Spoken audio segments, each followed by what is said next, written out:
Gautam Neurocare, brain stroke, migraine, fits, brain and spine surgeries की best neurosurgeon. Hyderabad biryani అంటే food lovers కు పండగే. హైదరాబాద్ బిర్యానీకి దేశవ్యాప్తంగా అభిమానులు ఉన్నారు. మార్కెట్లో ఎన్ని బిర్యానీలు దొరికినా హైదరాబాద్ దమ్ బిర్యానీలో ఉన్న స్పెషాలిటీ వేరే.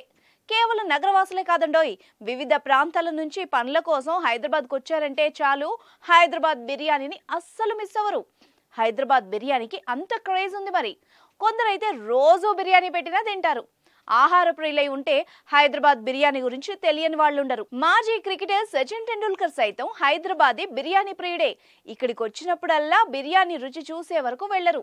ప్రముఖ సూపర్ స్టార్ రజనీకాంత్, అమితాబ్ బచ్చన్ ఇలా చెప్పుకుంటూ పోతే సామాన్యుల నుంచి సెలబ్రిటీల వరకు బిర్యానీని ఓ పట్టు పట్టకుండా వదలరు.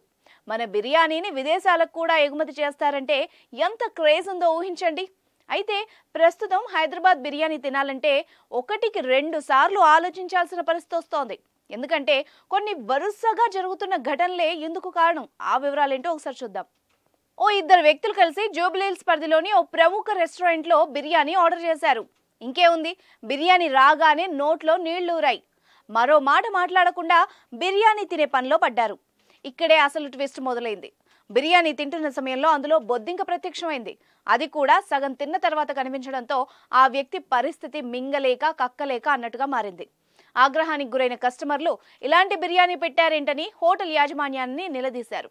దీంతో వాళ్ళు నిర్లక్ష్యంగా సమాధానం ఇచ్చారని బాధితులు తెలిపారు. ఇలాంటి ఘటనలతో రెస్టారెంట్లలో బిర్యానీ తినాలంటే భయం వేస్తోందంటున్నారు బాధితులు. నగరంలోని అన్ని రెస్టారెంట్లలో పరిశుభ్రత పాటించేలా జీహెచ్ఎంసీ అధికారులు ప్రయత్నాలు చేస్తున్నప్పటికీ ఇలాంటి ఘటనలు ఆందోళన కలిగిస్తున్నాయి. రెస్టారెంట్లపై పెరుగుతున్న ఫిర్యాదులకు సంబంధించి అధికారులు ఎలాంటి చర్యలు తీసుకుంటారో చూడాలి మరి.